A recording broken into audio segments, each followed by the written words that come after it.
संकल्प विधारक थे अटल बिहारी वाजपेयी। जब 1996 में 13 दिनों के लिए सरकार में आए थे तो उन्होंने अपनी बात कही थी कि मैं सरकार को छोड़ के जा रहा हूं, मैं इस चीज से समझौता कर रहा हूं, पर मैं अपने व्यक्तित्व से समझौता नहीं कर रहा हूं, क्योंकि वो राम जी के अनुयायी भी थे और अनुयायी भी। और अटल बिहारी वाजपेयी जी का यह कहना था कि मैं राष्ट्रपुरुष महात्मा गांधी के पद चरणों पे चलने वाला व्यक्ति हूँ, मैं हिंदुत्व के पद चरणों पे चलने वाला व्यक्ति हूँ, और हिंदुत्व केवल एक परिकल्पना है, ये किसी पंथ किसी संप्रदाय का विश्लेषण नहीं है। हिंदुत्व मतलब जो भारत में रहते हैं, भारत के हैं, वो हिंदू हैं। इसी बात से को समर्पित करते हुए माननीय श्री अटल बिहारी वाजपेयी जब सन 1999 में गए और उन्होंने वहां पर जाके पाकिस्तान के कॉन्फ्रेंस में वो बैठे थे, और वहां पे जब एक महिला पत्रकार ने अटल बिहारी वाजपेयी जी से कहा कि अटल बिहारी वाजपेयी जी, मैं आपसे विवाह करने के लिए तैयार हूँ, क्या आप मुझे मुंह दिखाई में कश्मीर देंगे?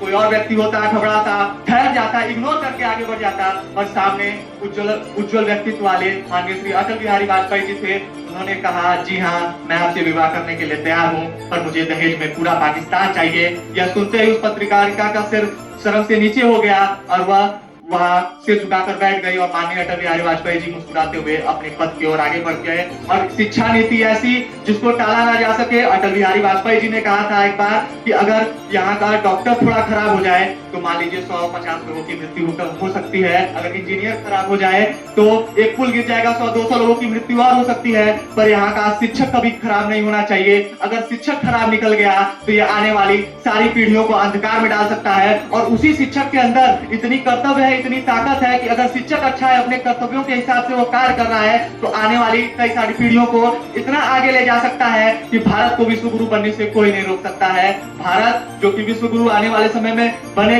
क्योंकि हिंदू राष्ट्र की परिकल्पना, एक अखंड भारत की परिकल्पना अटल जी की देन थी। जैसे कि आप सब समझ सकते हैं, जैसे संविधान में संशोधन हो सकता है पर उसके मूल तत्व में संशोधन नहीं हो सकता, और वही अटल जी की भी व्यक्तित्व थी, उनकी भी विचारधारा थी, वह वही मूल तत्व है जिसमें संशोधन नहीं किया जा सकता।